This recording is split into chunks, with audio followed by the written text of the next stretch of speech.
C'est un réel plaisir de vous retrouver pour ce nouveau numéro du Journal de l'économie. Madame, Messieurs, bonjour et bienvenue. Le secteur touristique est en plein essor en Éthiopie. Il a généré 880 millions de dollars de recettes en 3 mois.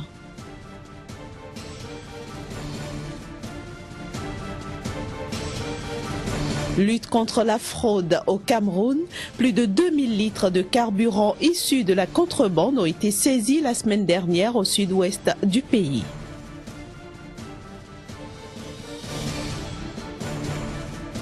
Enfin, au Japon, la production industrielle a chuté de 1% au mois de novembre.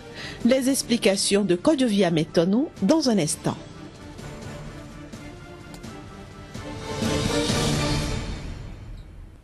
Je le disais en titre, 880 millions de dollars. Ainsi se chiffrent les recettes générées par le secteur touristique en Éthiopie au premier trimestre de l'année 2015, soit une augmentation de 500 millions de dollars par rapport à la même période en 2014. L'Éthiopie est donc en bonne voie d'atteindre son objectif de 3 milliards de dollars pour le compte de l'année budgétaire en cours. Précisons qu'environ 734 000 touristes ont visité le pays l'an dernier et le nombre de visiteurs cette année devrait atteindre 1 million. Au Cameroun, une cargaison de plus de 2000 litres de carburant issu de la contrebande a été saisie à Lembe, dans la région du sud-ouest du pays. Une prouesse à mettre à l'actif du comité de coordination de lutte contre la fraude des produits pétroliers et des forces de l'ordre. Nassis Oum pour plus de précisions. L'État camerounais a décidé d'entrer en guerre contre les contrebandiers de carburant sur le territoire national. Plus de 2000 litres de carburant de trafic saisis à une seule journée dans la ville de Limbe, c'est le résultat d'une action menée par une mission du ministère de l'Eau et de l'Énergie, appuyée par la patrouille mixte et composée des éléments de la douane et de la gendarmerie camerounaise. Depuis quelque temps, la vente frélatée de carburant, appelée les oiseaux au Cameroun, avait repris de plus belle. Au bord des rues, dans les bas-fonds des quartiers, de jour comme de nuit, on essayait de s'en procurer au moindre prix. Généralement, le carburant qui alimente le trafic provient essentiellement du Nigeria voisin et de la Société nationale des raffineries du Cameroun. En ce qui concerne le carburant provenant de la Sonara, le procédé est digne d'une véritable mafia. La méthode est simple à imaginer. Le carburant destiné à l'exportation est détourné pour être vendu dans le marché local. Sachant que ce carburant n'est pas frappé de certaines tasses, la marge bénéficiaire est assez énorme, même si les trafiquants le coulent à des prix défiant toute concurrence. La chose la plus désolante dans toute cette histoire est que même les éléments chargés de cette vaste opération coup de poing ne sont pas à l'abri du besoin en carburant. Si vos chefs prennent et vous donnent pas, qu'est-ce que je fais? Ils ont le carburant, moi même un carburant, litres. Je dis, il y a des choses qu'on ne fait pas. Vous voyez, il y a la caméra comme ça, vous venez. Selon les autorités de la Caisse de stabilisation des prix des hydrocarbures, ce trafic occasionne chaque année plus de 8 milliards de manques à gagner à l'État camerounais. Cameroun, nous nous rendons au Nigeria où des voix s'élèvent pour dénoncer la situation financière morose que vivent les populations en cette période des fêtes de fin d'année. Dans les plus grandes villes du pays, eh bien, la crise économique due surtout à la chute du prix du baril de pétrole est ressentie dans presque tous les secteurs d'activité. Au Nigeria, à la veille des grandes fêtes de fin d'année, la situation économique est devenue alarmante. Situation causée, selon certains analystes, par le plongeon des prix du pétrole. L'on constate moins d'affluence dans les grands magasins, même constat dans les salons de coiffure et autres.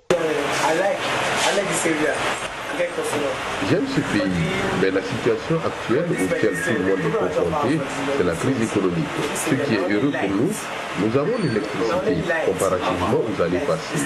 La vie coûte cher et c'est bien normal, car nos dirigeants ont tout bradé. Le constat est là, on a moins de clients et même s'ils viennent, ils ne payent pas le tarif normal. Il y a de quoi s'alarmer.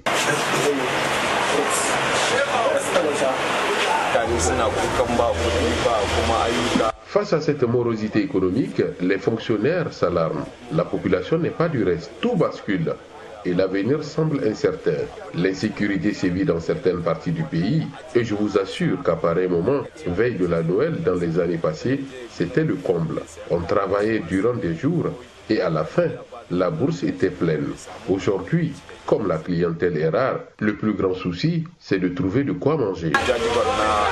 Le mardi 22 décembre, le président Mohamed Buhari, lors de la présentation du budget 2016 aux élus du peuple, d'une voix déterminante, s'est engagé à augmenter les dépenses d'environ 20%, en présentant un budget de 6 080 milliards de Naira, l'équivalent de 28 milliards d'euros. Mais rappelons que la chute de près de 60% des prix du pétrole depuis l'année dernière a durement touché l'économie du pays qui tire l'essentiel de ses revenus de l'or noir.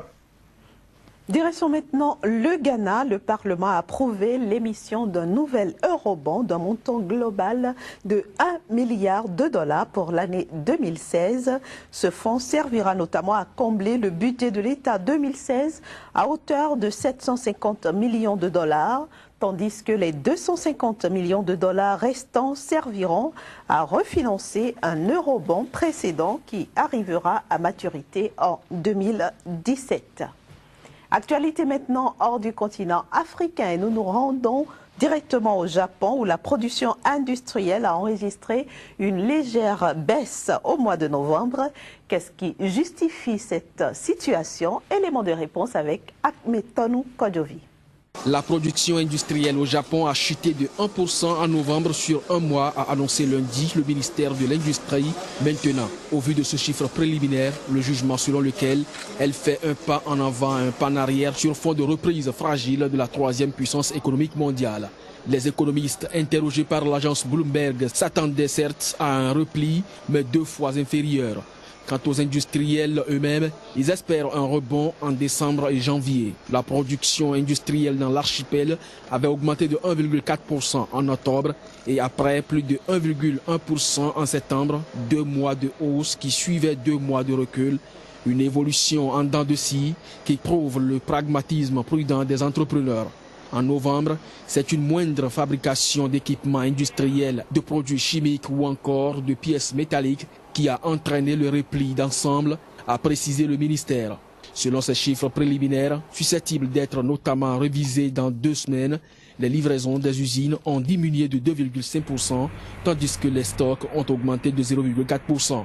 Un sondage conduit auprès des entreprises manufacturières montre qu'un regain de 0,9% est espéré pour le mois de décembre, qui devrait être suivi d'un bond de 6% en janvier.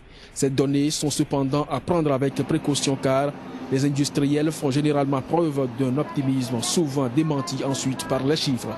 Les statistiques japonaises pour le mois dernier sont pour le moins mitigées, avec notamment une consommation des particuliers qui reste sur une tendance négative. Une petite pause à présent et je vous retrouve pour la suite de ce journal. Une pause qui nous permet de revenir en Afrique, plus précisément à Cotonou, Bénin, où nous allons accueillir notre invité Kazmi Pédior du quotidien L'Économiste, qui paraît donc dans ce pays. Kazmi, bonjour. Bonjour Inès. Alors aujourd'hui, avec vous, nous allons parler de la quinzaine du commerce qui se tient donc au Bénin et va prendre fin le 30 décembre prochain. C'est bien ça, depuis 2 semaines environ, Cotonou, la capitale économique du Bénin, vibre aux couleurs de la quinzaine. Une activité organisée par l'État, en l'occurrence le ministère du Commerce à travers son bras armé, qu'est l'ABPEC, jadis ABPEC, aujourd'hui devenu APIES. Donc désormais, chaque année, à la fin de chaque année, l'État essaie de mettre les commerçants et puis les industriels ensemble pour valoriser un tant soit peu les produits qu'on peut retrouver ça et là dans nos marchés en un point donné. Et quels sont ces produits-là justement?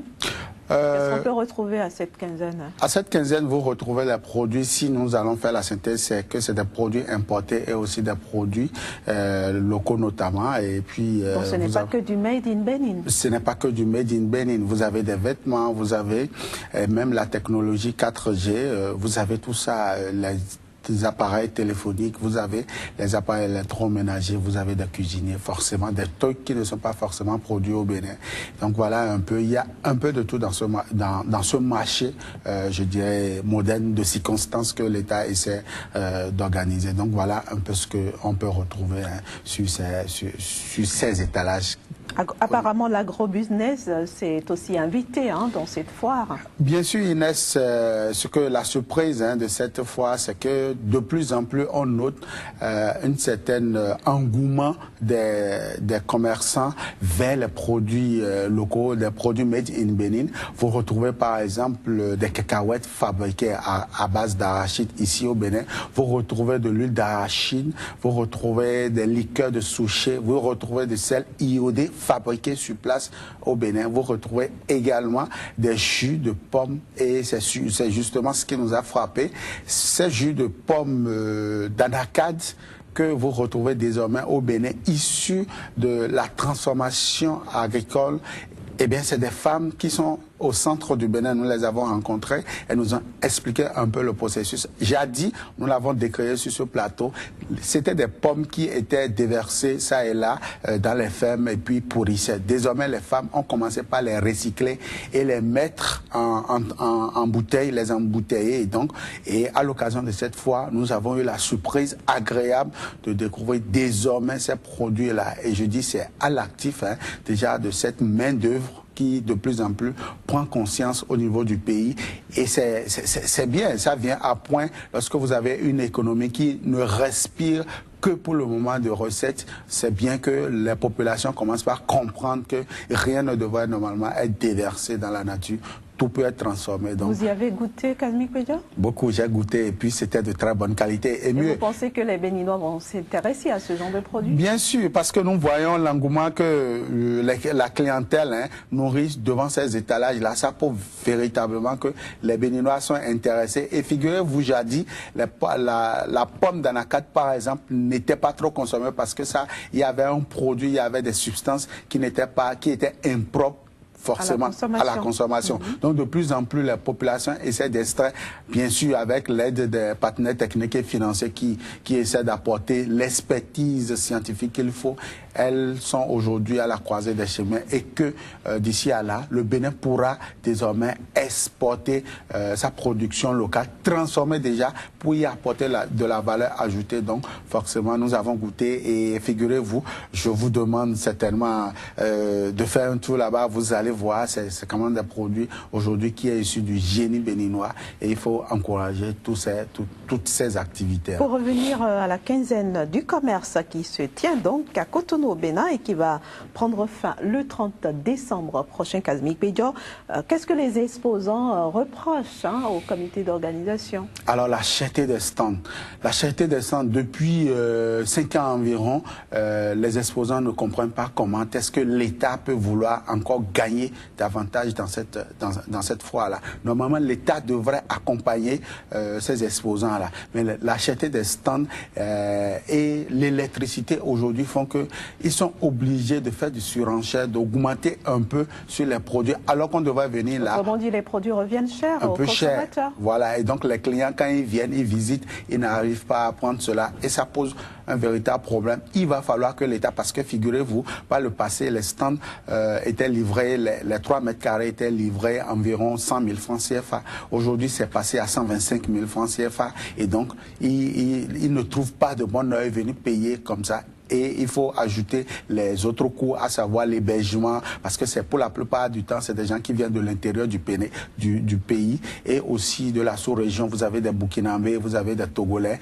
vous avez même des Ghanéens et même des Marocains qui viennent à ces rencontres-là. Donc forcément, quand c'est comme ça, ça leur pose un petit problème et ils demandent forcément que l'État revoie le coût. Pourquoi ne pas mettre cela à la disposition à un coût véritablement réduit pour permettre davantage aux artisans de venir exposer leur savoir-faire pour que désormais Cotonou s'inscrive désormais dans les destinations de fin d'année pour que ces commerçants-là foulent le sol béninois. Nous espérons en tout cas, Kazmi Kwedio, que l'appel a été entendu. En tout cas, ce sera tout aujourd'hui pour le journal de l'économie. On va se dire à demain. Bien sûr. Chers amis téléspectateurs, vous l'avez compris, nous sommes déjà à la fin. Ce fut un plaisir d'avoir passé ces quelques minutes en votre compagnie. Je vous retrouve demain avec le même plaisir. Au revoir.